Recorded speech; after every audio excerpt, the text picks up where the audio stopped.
Hey everyone, आज से हम स्टार्ट कर रहे हैं टाइप स्टडी पाइला ग्लोबोसा। इस लेक्चर में हम पाइला की मॉर्फोलॉजी देखने वाले हैं। मॉर्फोलॉजी को स्टार्ट करने से पहले हम पाइला के कुछ की कैरेक्टरिस्टिक्स देखेंगे। पहले देखते हैं इसकी systematic position. Pila belongs to kingdom Animalia, phylum Mollusca, class Gastropoda, order प्रोसोब्रैंकिएटा,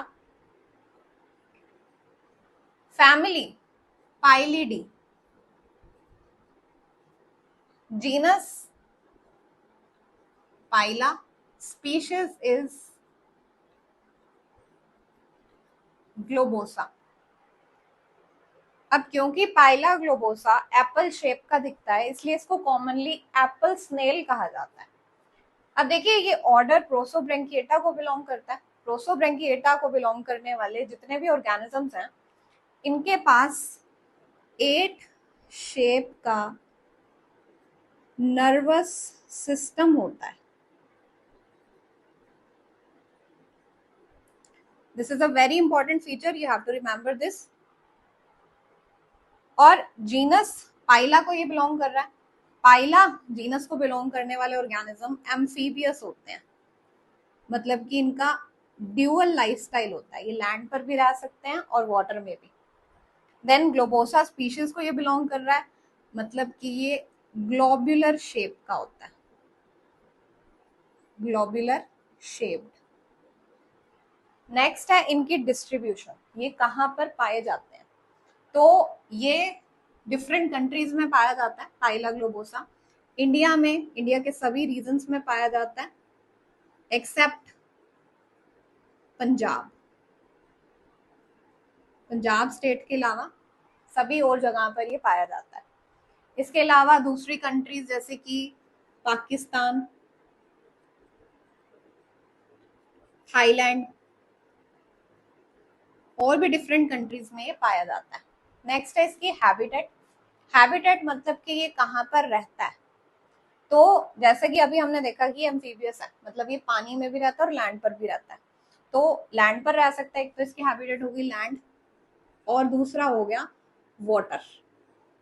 water में भी ये फ्रेश वाटर बॉडी में पाया जाता है, जैसे कि पॉन्ड्स, लेक्स, इन रीजन में मिलता है। देन नेक्स्ट है हैबिट्स।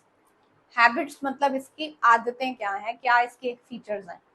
तो पहला है रेस्पिरेशन।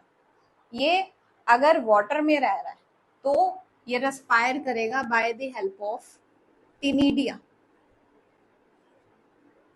और अगर ये लैंड पर रह रहा है तो ये रेस्पायर करता है by the help of pulmonary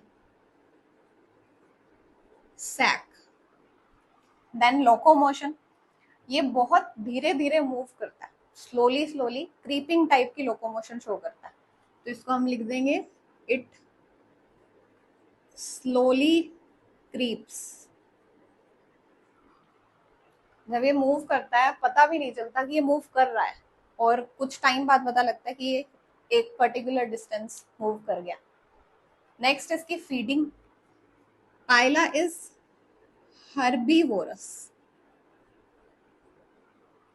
then defence कैसे करता है ये। अगर मान लीजिए आप इसे डिस्टर्ब कर रहे हैं तो ये क्या करेगा, ये अपने आप को शेल के अंदर बंद कर लेगा, अपने शेल के अंदर चला जाएगा और शेल की ओपनिंग है उसको लिड से क्लोज कर लेता है। तो इस तरह से अपने आप को प्रोटेक्ट करता है। इसके अलावा मान लीजिए कि अनफेवरेबल कंडीशन है, जैसे कि समर्स चल रही हैं तो ड्रॉट कंडीशन है, उस टाइम पे क्या करेगा, समर स्लीप में चला जाता है, यानी कि एस्टिवेशन करता है। तो एस्टिवेशन से प्रोटेक्शन होती है इसकी, या फिर शेल की हेल्प से ये प्रोटेक्ट करता है अपने आप को। देन रिप्रोडक्शन देखिए। अब ये जो पाइला है, पाइला का मेल रिप्रोडक्टिव ऑर्गन अलग ऑर्गेनिज्म में होता है, फीमेल रिप्रोडक्टिव ऑर्गन अलग ऑर्गेनिज्म में होता है, मतलब कि मेल अलग है, फीमेल अलग है। तो ये यूनिसेक्सुअल है। मेल और फीमेल को हम मॉर्फोलॉजी के बेस पर डिफरेंशिएट भी कर सकते हैं। तो इनमें सेक्सुअल डायमॉर्फिज्म एग्जिस्ट करती है और इनमें इंटरनल फर्टिलाइजेशन देखने को मिलती है।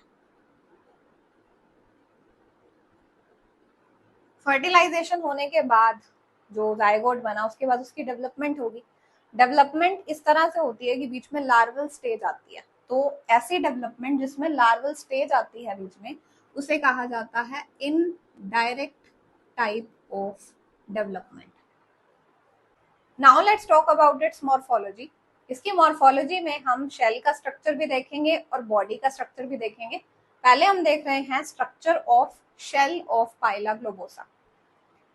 ये जो शेल है ये सिंगल पीस का बना हुआ है। इस तरह के सिंगल पीस से बने हुए शेल को बोलते हैं यूनिवॉल्ड शेल। इसका कलर लेमन येलो या ब्राउन होगा। इसकी शेप की बात करें तो इसकी शेप कोन जैसी होती है, ट्विस्टेड कोन की तरह होता है। ये कोन है, इन्वर्टेड कोन। कोन का ये जो पार्ट है ये इसके सिमिलर है, इसका ये जो एंड है इसके सिमिलर है। अब मान लीजिए कि आप इस कोन को सेंट्रल एक्सिस के अराउंड रोटेट करते हैं। कैसे रोटेट करते हैं कि यहां से पकड़ा, घुमा दिया सेंट्रल एक्सिस के अराउंड, तो बीच में इस तरह से रोटेशन आ जाएंगी, तो ये बन गया। अब देखिए इसकी जो शेप है it is like elongated cone coiled in spiral manner. जैसे ये सेंट्रल एक्सिस है कोन का, वैसे ही इसका ये सेंट्रल एक्सिस है। इमेजिन कर लीजिए इसको। तो जब शेल बन रहा होता है उस टाइम पर इस सेंट्रल एक्सिस के अराउंड ट्विस्टिंग होती है। ये जो सेंट्रल एक्सिस है ये खुद भी ट्विस्ट हो जाता है। The central axis is rod like and it itself get twisted. Such a twisted central axis is called as कोल्यूमेला।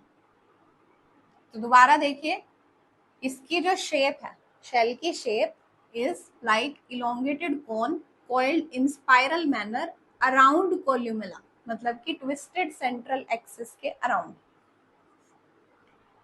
उसके बाद देखिए जब ये शेल ग्रो हो रहा है, ड्यूरिंग ग्रोथ ट्विस्टिंग्स आ रही हैं, एक रेवोल्यूशन आई मतलब एक ट्विस्ट आया, तो ये जो स्ट्रक्चर बन गया ना इसे बोलते हैं होल या कोयल। एक रेवोल्यूशन से एक होल आया, फिर उसके बाद दूसरी रेवोल्यूशन आई तो दूसरा होल आया, इस तरह से तीसरी रेवोल्यूशन से तीसरा, चौथी रेवोल्यूशन से चौथा होल बन जाता है। तो पाइला के केस में मैक्सिमम 3 to 4 होल्स होते हैं। जैसे कि ये देखिए 1 2 3, यहाँ पर 3 होल्स प्रेजेंट है। होल को आप डिफाइन कर सकते हैं, single revolution around central axis is called whorl. अब ये वाला जो आप होल देख रहे हैं सबसे ऊपर वाला, टॉप मोस्ट स्मॉलेस्ट भी है और यही ओल्डेस्ट है। Top most smallest and oldest whorl is called as apex. उसके बाद जो सबसे नीचे वाला है ये वाला, और सबसे बड़ा है और सबसे नया है, न्यूएस्ट है, इसे बोलते हैं बॉडी होल। और इन दोनों के बीच में जो है ये वाला whorl, this is called as penultimate whorl. ये पेनल्टीमेट होल दो भी हो सकते हैं। अगर मान लीजिए 4 होल्स होते तो एक तो सबसे ऊपर वाला एपेक्स ही होता, सबसे नीचे वाला बॉडी होल होता, बीच में जो 2 होते दोनों को ही पेनल्टीमेट होल कहा जाता। और देखिए ये जो एपेक्स और पेनल्टीमेट होल है इन दोनों को कलेक्टिवली कहा जाता है स्पायर। अगर आप बॉडी हॉल को छोड़ दें, सिर्फ एपेक्स और पेनल्टीमेट हॉल को काउंट कर रहे हैं तो उसे कहेंगे स्पायर। ये बॉडी हॉल बाहर खुलता है, बॉडी हॉल वेंट्रल सरफेस की तरफ से खुलता है by the help of this structure, this opening. इस ओपनिंग को कहा जाता है माउथ या ओपरक्यूलम।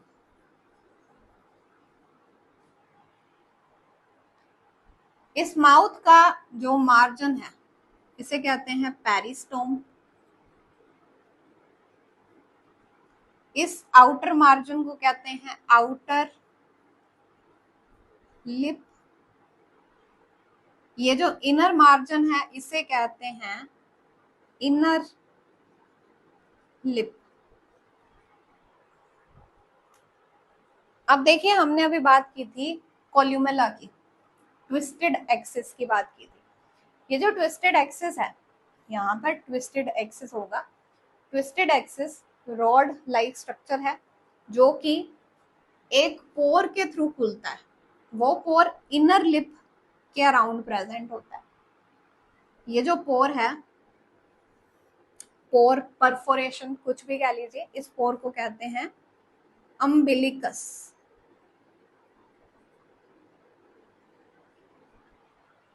तो कोल्यूमेला अम्बिलिकस की हेल्प से बाहर खुलता है। इस तरह का जो शेल है जिसमें अम्बिलिकस प्रेजेंट होता है, सभी शेल्स में अम्बिलिकस नहीं होता, कुछ शेल्स में होता है। जिन शेल्स में अम्बिलिकस प्रेजेंट होता है उन शेल्स को कहा जाता है अम्बिलिकेटेड शेल्स, या फिर इन्हें ही कहा जाता है परफोरेटेड शेल्स। परफोरेटेड मतलब कि पोर होना, तो ये अम्बिलिकस एक पोर ही तो है, पोर या परफोरेशन है तो परफोरेटेड शेल कहा जाएगा इसे।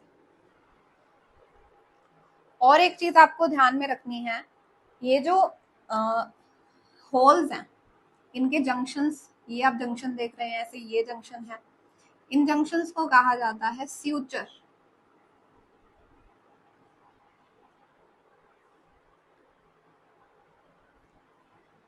ये आपको यहाँ पर लाइंस भी दिखाई दे रही हैं। जब शेल ग्रो हो रहा होता है, ड्यूरिंग ग्रोथ ये लाइंस बनती हैं, तो इन्हें कहा जाता है लाइंस ऑफ ग्रोथ। ये सभी लाइंस ऑफ ग्रोथ हैं। इन सभी लाइंस ऑफ ग्रोथ में से भी कुछ ज्यादा प्रोमिनेंट है, मतलब पूरी ग्रो हुई हुई है, जैसे ये है या ये है, इन्हें कहते हैं वेरिसिस। वेरिसिस भी वैसे तो लाइंस ऑफ ग्रोथ ही है, बट थोड़ी ज्यादा प्रोमिनेंट है, मतलब वेल डेवलप्ड है। और ये जो शेल है देखिए, ये शेल राइट साइड पर ओपन है, इसमें ट्विस्टिंग्स आई और राइट साइड पर इसका माउथ ओपन हो रहा है। तो राइट वर्ड कोयल हुआ हुआ जो शेल है, या फिर क्या लीजिए जिसका माउथ राइट साइड पर प्रेजेंट है, उस शेल को कहा जाता है डेक्स्ट्रल शेल।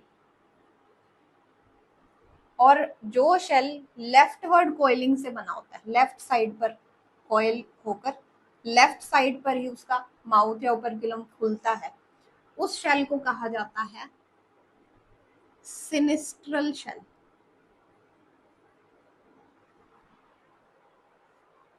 अब देखिए शेल के उसी सेम डायग्राम को मैंने दोबारा ड्रॉ किया। इस डायग्राम में हमने इस रीजन को कहा था माउथ या ओपर्क्यूलम। बट अब देखिए एग्जैक्टली अगर हम माउथ और ओपर्क्यूलम की बात करें तो ये दोनों थोड़ी अलग चीजें हैं। माउथ क्या है? जब शेल ओपन होता है। शेल ओपन कब होगा? जब ऑर्गेनिज्म ने अंदर से बाहर आना है, जब अंदर से पाइला ने बाहर आना है तब। तो जब ये शेल ओपन होगा, ये जगह खाली होगी, तब इस रीजन को कहेंगे माउथ।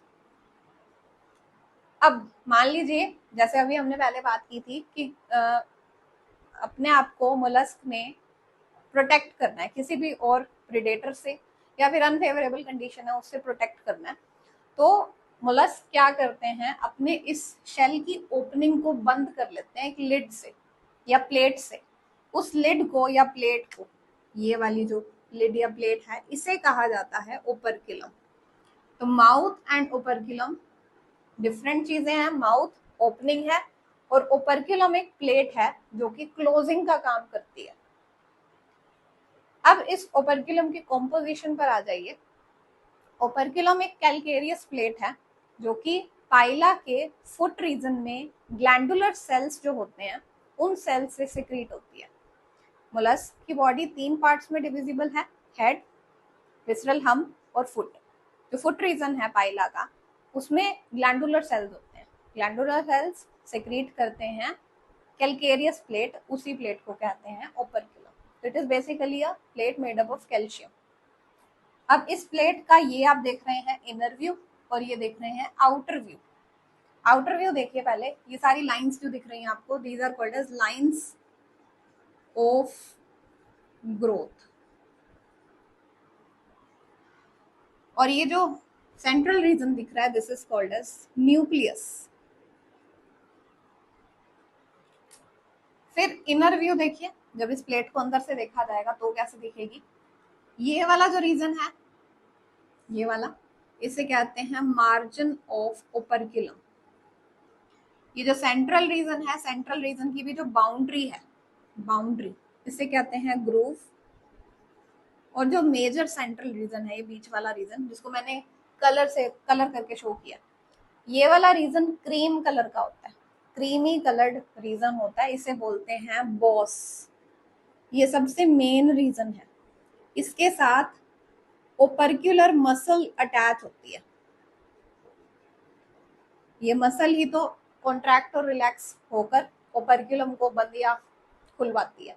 मतलब जब भी ओपर्क्युलम वाली जो प्लेट है उसको शेल को बंद करना होता है, उस टाइम पर इस तरह से मसल जो है काम करेगी और ओपर्क्युलर प्लेट को माउथ के ऊपर लगवा देगी।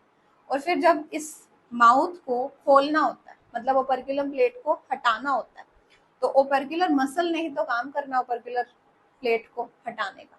तो मेन जो काम है that is carried by opercular muscle, और ये मसल अटैच होती है बॉस रीजन में। देखिए शेल के बारे में हम सब कुछ पढ़ चुके हैं, एक लास्ट चीज और देखनी है, microscopic structure of shell. Shell की जो आउटर मोस्ट लेयर होती है इसे कहते हैं पेरिओस्ट्रैकम। उसके बाद जो ये वाली लेयर है इसे बोलते हैं ओस्ट्रैकम। फिर नेक्स्ट लेयर होती है हाइपोस्ट्रैकम। उसके बाद देखिए ये आ गया आउटर एपिथेलियल लेयर। उसके बाद ये वाली जो लेयर है ये इनर एपिथेलियल लेयर है। इन दोनों के बीच में कनेक्टिव टिश्यू प्रेजेंट होता है।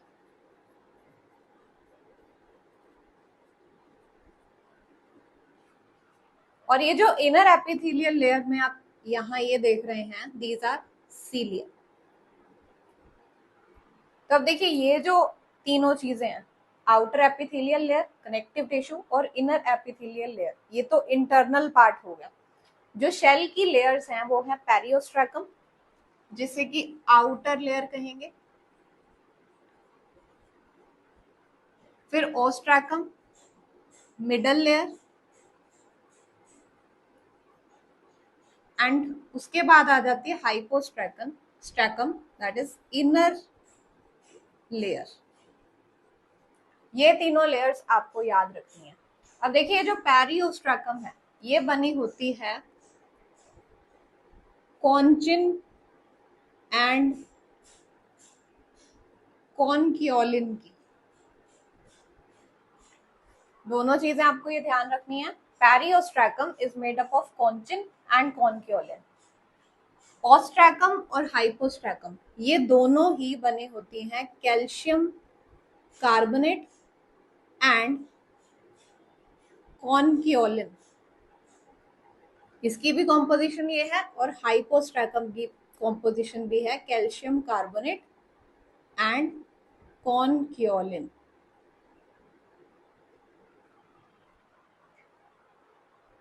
इन सब चीजों के अलावा आपको एक चीज और ध्यान रखनी है, ओस्ट्रैकम जो है इसे कहा जाता है prismatic layer. Another name for ostracum is prismatic layer, and hypostracum is also called as mother of pearl layer. आप कभी पर्ल फॉर्मेशन अगर पढ़ेंगे तो आपको पता चलेगा हाइपोस्ट्रैकम से ही पर्ल बनता है, तो इसीलिए इसको मदर ऑफ पर्ल लेयर कहा जाता है। इंडस्ट्रियल इंपॉर्टेंस है इसकी, पर्ल की जो बनाने वाली इंडस्ट्रीज होती है वहां पर इसकी काफी इंपॉर्टेंस है। तो ये हो गया हमारा शेल। अब नेक्स्ट देखिए body. Body of mollusc is divided into 3 parts, head,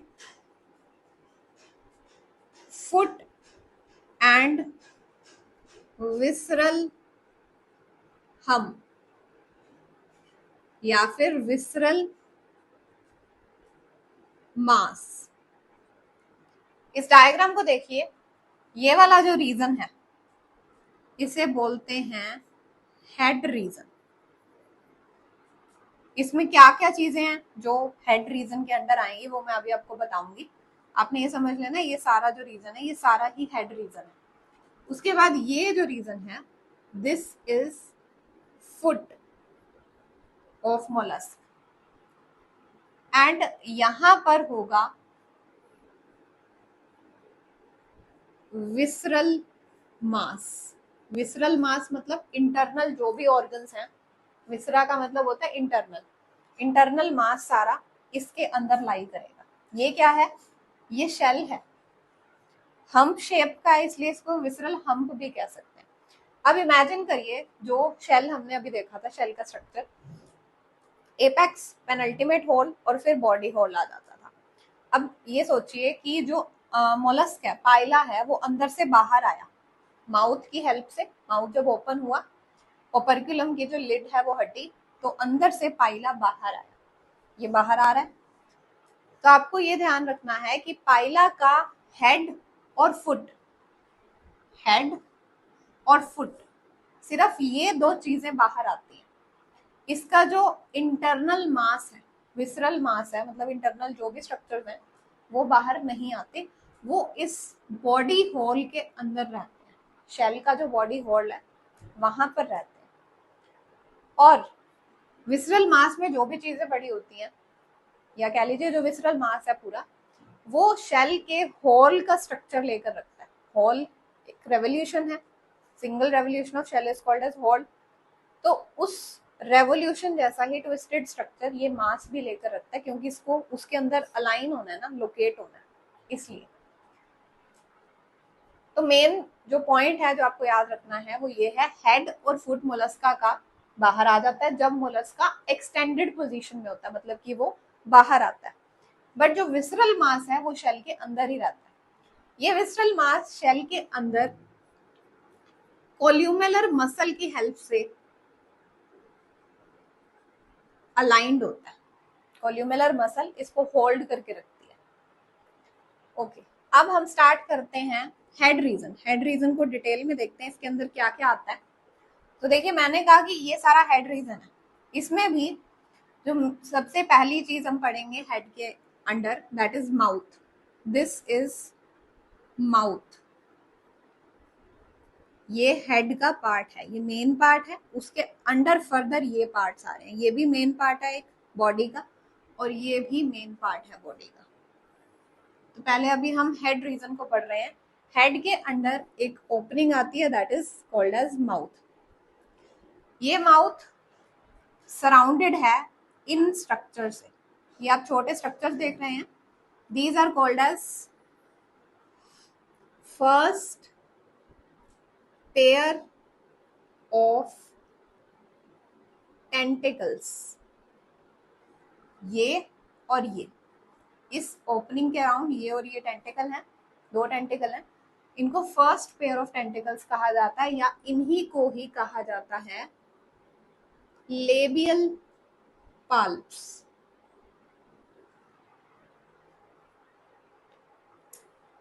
उसके बाद ये तो थे छोटे टेंटिकल्स, इनके बाद, इनके बिहाइंड ये आप बड़े टेंटिकल देख रहे हैं, these are called as second pair of tentacles, या फिर इन्हें कहा जाता है ट्रू टेंटिकल्स। ट्रू टेंटिकल्स क्यों कहा? क्योंकि ये वेल डेवलप्ड है। जब पाइला एक्सटेंडेड पोजीशन में होता है, मतलब कि बाहर होता है, तो उस टाइम पर जो ट्रू टेंटिकल्स हैं वो ज्यादा एक्सटेंडेड होते हैं, मतलब एकदम फैले हुए होते हैं, खुले हुए होते हैं। तो ये देखा गया है कि ट्रू टेंटिकल्स अप्रोक्सीमेटली 5 सेंटीमीटर तक होते हैं। उसके बाद देखिए ट्रू टेंटिकल्स के जस्ट बिहाइंड, यहाँ भी और यहाँ भी, दोनों ही साइड्स पर आपको ये जो स्ट्रक्चर दिख रहे हैं, ये क्या है? पहले तो है एक स्टॉक, उसके बाद स्टॉक के एंड पर एक इन्फ्लामेशन है, प्रोट्यूबरेंस है, मोटी चीज है। मतलब ये जो पतली चीज है इसको तो स्टॉक ही बोलते हैं, डंडी की तरह है, स्टॉक है। इसके एंड में यहाँ पर आपको ब्लैक कलर की आई देखने को मिलेगी। सिमिलरली इस साइड पर भी ये स्टॉक है और यहाँ ये है आई।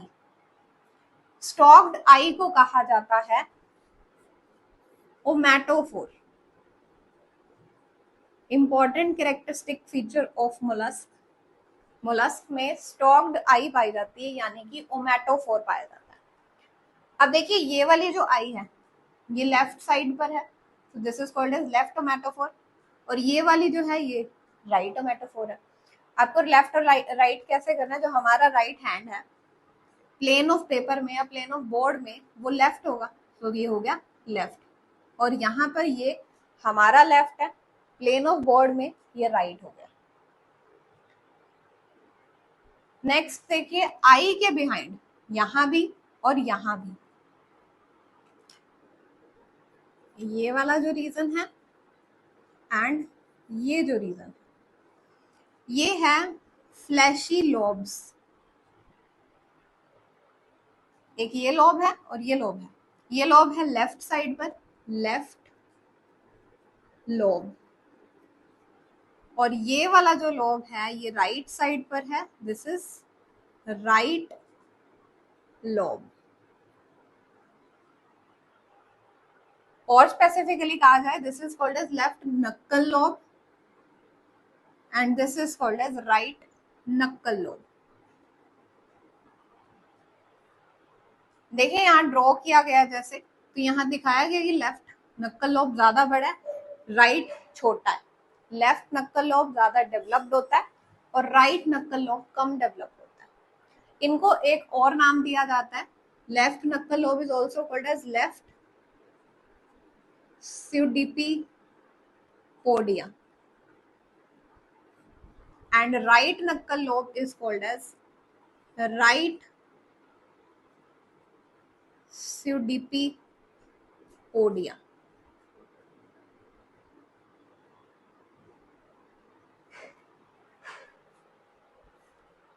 तो ये अब हो गया पूरा हेड रीजन। क्या क्या आया हेड रीजन में दोबारा देखिए, ये माउथ ओपनिंग, उसके बाद फर्स्ट पेयर ऑफ टेंटिकल जो कि छोटे हैं, then second pair of tentacles true tentacles, उसके बाद आया ओमैटोफोर दोनों साइड्स पर, फिर दोनों ही साइड्स पर left and right nuchal lobes या लेफ्ट एंड राइट स्यूडिपोडियाज आ गए। उसके बाद देखिए इसके ऊपर यहाँ पर ये आप एक मार्जिन देख रहे हैं, इस मार्जिन को इमेजिन करिए जब शेल के अंदर से पाइला बाहर निकलेगा, तो जो हमने माउथ देखा था जो ओपर्कुलम से कवर्ड था, वही तो है ये चीज। तो अब सोचिए, इमेजिन करिए कि उसके अंदर से हेड और फुट बाहर आ रहा है पाइला का, ये हेड आ गया और ये फुट बाहर आ गया। तो ये जो एक मार्जिन आपको ऊपर से दिखाई देगा, अब सिर्फ मार्जिन दिखाई देगा, ओपर्कुलम तो दिखाई नहीं देगा। इस मार्जिन को कहेंगे सुप्रा मार्जिन। सुप्रा मतलब ऊपर जो लोकेटेड है, ये हेड और फुट के ऊपर लोकेटेड है, so this is supra margin. And इस सुप्रा मार्जिन की कैविटी में से हेड और फुट निकल के आए हैं, ये सारी कैविटी है, इस कैविटी में से निकल के आ रहे हैं, तो this cavity is called as supra marginal cavity.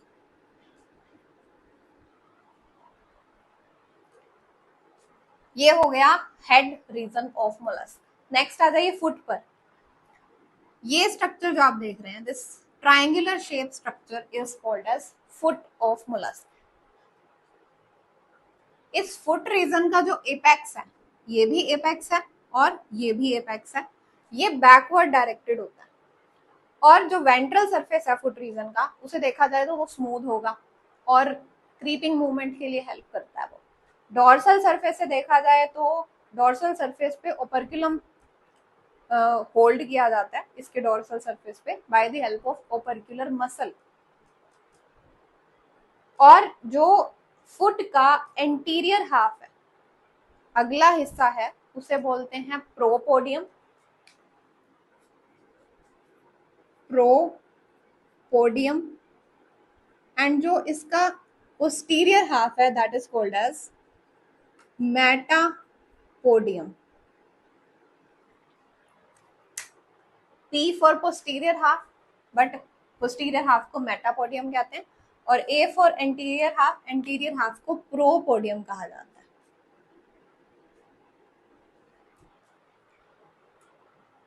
और अब इसका फंक्शन देख लीजिए। फुट रीजन का काम होता है लोकोमोशन करना। फुट रीजन में एक और इंपॉर्टेंट चीज प्रेजेंट होती है, that is pedal gland. Pedal gland, ये ग्लैंड स्लाइम सेक्रेट करते हैं, उस स्लाइम की हेल्प से पाइला मूव करता है। So slimy secretion from paddle gland of foot help in locomotion in pila. Next आ जाते हैं थर्ड पार्ट पर, दैट इज विसरल हम्प।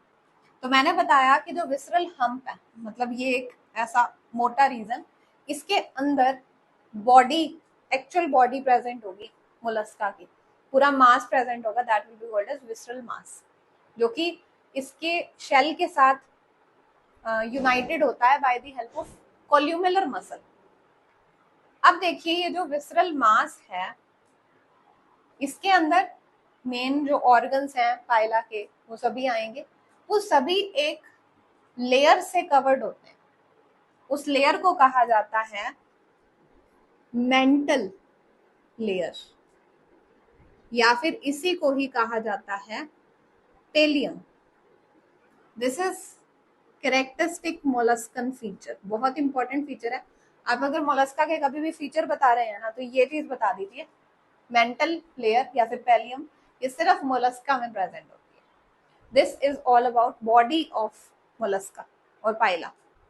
अब आप लोग एक और हेडिंग डालिए, मेंटल या पेलियम। इसके बारे में कुछ कैरेक्टरिस्टिक्स बताती हूँ मैं, इंपॉर्टेंट है तो ये आपको करना है। मेंटल लेयर या पेलियम लेयर जो है, it acts like a hood and protects the appendages of mollusc organism. जो भी अपेंडेजेस हैं इसकी, उसको ये लेयर प्रोटेक्ट करके रखती है। अब जैसे मान लीजिए ये मेंटल लेयर है, इसने नीचे सभी अपेंडेजेस को प्रोटेक्ट करके रखा हुआ है। ऐसे हम्प है जो विसरल मास है, उसके ऊपर ही मेंटल लेयर है, उसने नीचे अंदर सारी अपेंडेजेस को कवर करके रखा हुआ है। अब ये वाला जो एज है इस लेयर का, ये तो बिजी है सबकी प्रोटेक्शन करने के लिए, बट ये वाला एज फ्री है। इस फ्री एज से पेरियोस्ट्रैकम, ओस्ट्रैकम और हाइपोस्ट्रैकम बनते हैं। ये तीनों लेयर्स किसकी थी याद करिए, ये तीनों लेयर्स शेल की होती है। तो मेंटल का जो फ्री एज होता है वो शेल को बनाता है। कैसे बनाता है, ऐसा क्या होता है जिसकी हेल्प से शेल बन जाएगा? इसके फ्री एज पर शेल सेक्रीटिंग ग्लैंड्स प्रेजेंट होते हैं, जो कि शेल की तीनों लेयर्स को, मतलब पेरियोस्ट्रैकम, ओस्ट्रैकम और हाइपोस्ट्रैकम, उनको सिक्रीट करते हैं। और देखिए ये जो सुप्रा मार्जिनल कैविटी है, जिसको सुप्रा मार्जिनल ग्रूव कह सकते हैं आप, ये भी मेंटल लेयर का ही पार्ट है। जो यहाँ पर मेंटल लेयर प्रेजेंट थी, उसी फोल्ड का नीचे से उसका कुछ हिस्सा निकला हुआ है और उसने बना दिया सुप्रा मार्जिनल ग्रूव। ये भी क्या कर रहा है, हेड रीजन को प्रोटेक्ट करके रख रहा है। तो ये हो गया मेंटल या पेलियम लेयर। अब देखिए इस लेयर के अंदर ऑर्गन्स तो आएंगे, विसरल मास में ऑर्गन्स तो प्रेजेंट होंगे, बट एक कैविटी प्रेजेंट होती है इसके अंदर, that cavity is called as mantle cavity. अब देखते हैं कि मेंटल कैविटी एग्जैक्टली है क्या। देखिए ये डायग्राम देख रहे हैं आप, ये हेड रीजन है पाइला का, हेड के अपेंडेजेस हैं ये सारे, और ये है विसरल हम्प। इस विसरल हम्प के अंदर बहुत सारे ऑर्गन्स होंगे, कुछ और स्ट्रक्चर्स भी होंगे। मान लीजिए कि उन स्ट्रक्चर्स को इस विसरल हम्प में से हमने निकाल दिया, कुछ स्ट्रक्चर को इधर कर दिया बाहर, कुछ को इधर बाहर कर दिया, तो यहाँ पर ये जो कैविटी रह गई जिसमें ये स्ट्रक्चर्स या ये ऑर्गन्स पड़े थे, इस कैविटी को कहा जाता है मेंटल कैविटी और पेलियल कैविटी। और इस कैविटी में जो भी स्ट्रक्चर्स या जो भी ऑर्गन्स लाई करते हैं उनको कलेक्टिवली कहा जाता है पेलियल कॉम्प्लेक्स। तो ये डायग्राम शो कर रहा है mantle cavity, this one, and pallial complex, यानी कि ये सभी ऑर्गन्स एंड स्ट्रक्चर्स। तो अभी पहले तो बात करते हैं मेंटल कैविटी की। Mantle cavity is cavity located beneath mantle, मतलब कि मेंटल जो कवरिंग है उस कवरिंग के नीचे जो कैविटी है उसको बोलते हैं मेंटल कैविटी। इसकी पोजीशन होती है डोर्सो लेटरल एंड इसका काम होता है पेलियल कॉम्प्लेक्स को प्रोटेक्ट करके रखना, जो भी ऑर्गन्स या स्ट्रक्चर्स हैं उन सबको प्रोटेक्ट करके रखना। कब पढ़ते हैं कि ऑर्गन्स या स्ट्रक्चर्स हैं क्या, यानी कि पेलियल कॉम्प्लेक्स क्या चीज है। तो देखिए स्टार्ट करते हैं इस वाली साइड से। ये वाली साइड कौन सी है, राइट साइड, और ये वाली साइड है लेफ्ट साइड। ये आप देख रहे हैं narrow ridge, this one, this is called as एपिटीनिया।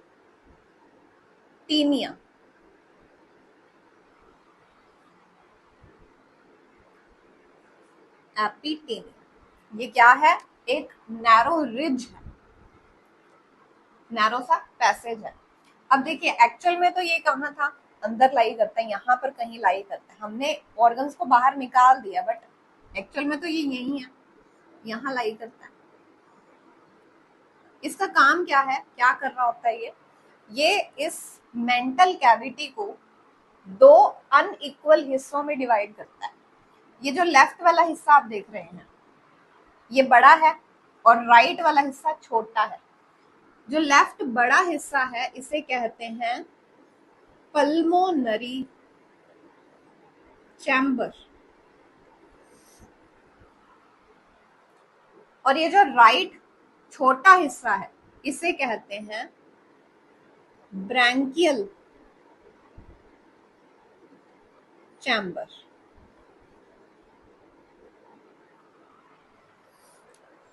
तो epitaenia divides mantle cavity into two unequal parts or unequal chamber. Left one is pulmonary chamber and right one which is smaller is branchial chamber. ये हमने पढ़ लिया एक structure. अब देखिए एक चीज ध्यान रखिएगा, जहां भी मैं वर्ड यूज करूंगी रूफ, आपको समझ जाना है इस पार्ट की बात कर रही हूँ। ये रूफ है क्योंकि हेड रीजन है सारा, तो रूफ हुआ पायला का। और जहां मैं वर्ड यूज करूंगी फ्लोर, तो आपको समझ जाना है ये वाली लोकेशन है, ये फ्लोर है। तो अब सेकंड ऑर्गन की बात करते हैं, ये सेकंड स्ट्रक्चर कह लीजिए, this one, this is copulatory organ. नाम से क्लियर है इसका काम, तो रिप्रोडक्शन में काम होगा। अगर मेल है पाइला तो उसमें कॉपुलेटरी ऑर्गन होगा पेनिस, फीमेल है तो कॉपुलेटरी ऑर्गन होगा वेजाइना।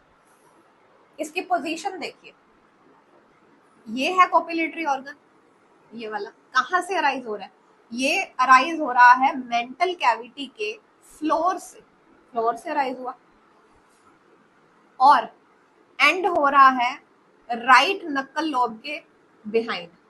राइट नक्कल लॉब ये है, इसके बिहाइंड एंड हो रहा है।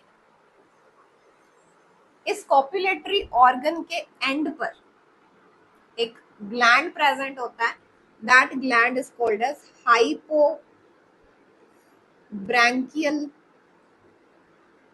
ग्लैंड। इसे हाइपोब्रैंकियल ग्लैंड क्यों कहा?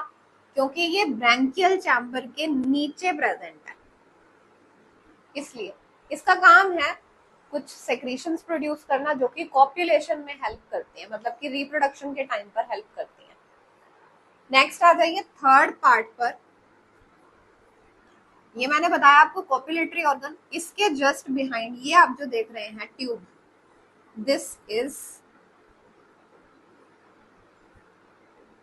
रेक्टम। रेक्टम ये भी फ्लोर से अराइज हो रही है, मेंटल कैविटी के फ्लोर से। इसके एंड में एक ओपनिंग होती है जिससे ये रेक्टम ओपन होती है, that opening is called as anus. ये क्या करती है? ये एक्सक्रीटरी वेस्ट को कैरी करती है।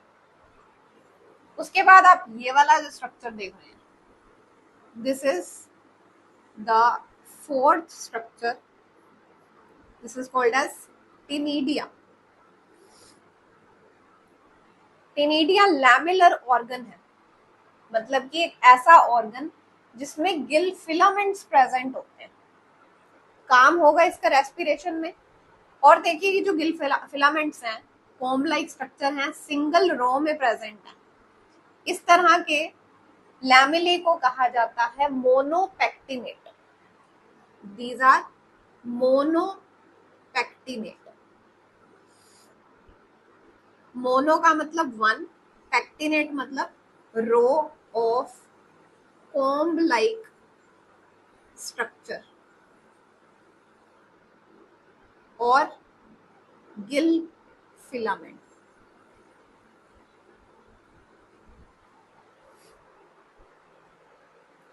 वैसे एग्जैक्टली बात करें तो आप ये लिखिएगा row of comb like structure, gill filament मत लिखिएगा, तो ये बिल्कुल पैक्टिनेट कंडीशन को डिफाइन कर देगा। मोनोपेक्टिनेट मतलब single row of comb like structure होना। तो टिनिडिया भी कहाँ लोकेटेड है? इस मेंटल कैविटी के बेस पर या फिर फ्लोर से अराइव होता है। काम हो गया इसका रेस्पिरेशन। और एक चीज देखिए, ये जो टिनिडिया है ये रफली ट्रायंगुलर शेप का होता है। ओके, ये सभी के सभी जो ऑर्गन्स या स्ट्रक्चर्स मैंने अभी तक बताए हैं, ये सभी ब्रैंकियल चैम्बर में लोकेटेड थे। अब बात करते हैं उन स्ट्रक्चर्स की जो कि पल्मोनरी चैम्बर में लोकेटेड है। उससे पहले एक ऑर्गन रह गया है, वो है ये वाला organ, this is fifth organ, kidney, या फिर इसे रेनल ऑर्गन कहते हैं।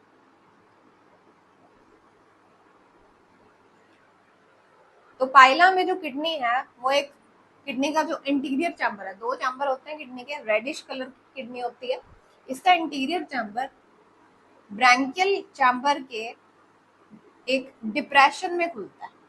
ये डिप्रेशन आप देख रहे हैं, ये डिप्रेशन ब्रैंकियल चैम्बर में लाई करता है और उस चैम्बर के डिप्रेशन में ये किडनी खुलती है by the help of aperture. That aperture is called as renal aperture.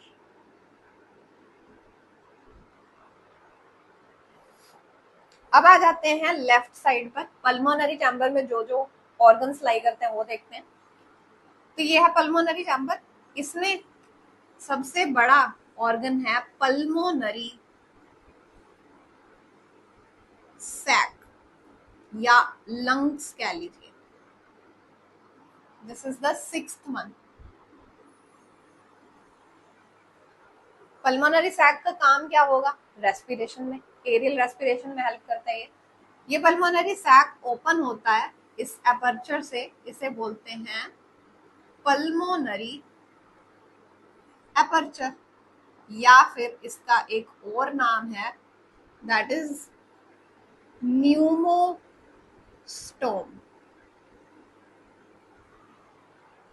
Numa word use करते हैं लंग्स के लिए, और स्टोम मतलब होता है ओपनिंग, तो ये लंग्स की ओपनिंग है। द नेक्स्ट स्ट्रक्चर है ये वाला, सेवंथ स्ट्रक्चर, दिस इज ऑस्फ्रेडियम। देखिए दिख कैसे रहा है, शेप क्या है इसकी, लीफ लाइक है, ओवल है, छोटा सा स्ट्रक्चर है, और इसमें जो दो रोज दिखाई दे रही हैं आपको कोम्ब लाइक स्ट्रक्चर्स की, जैसे यहाँ पर आपको एक रो दिखाई दी थी, कोम्ब लाइक स्ट्रक्चर थे, यहाँ पर दो रोज हैं, तो इससे बोला जाता है ये बायपेक्टिनेट है। ओस्फिरेडियम इज बायपेक्टिनेट। ये करता क्या है, ये सेंसरी ऑर्गन है, मतलब कि केमिकल नेचर को सेंस करता है, सराउंडिंग का या जो सराउंडिंग वाटर है उसके केमिकल नेचर को सेंस करता है। This is all about morphology of Pila globosa. Next lecture में मिलते हैं नेक्स्ट टॉपिक के साथ। Till then good bye.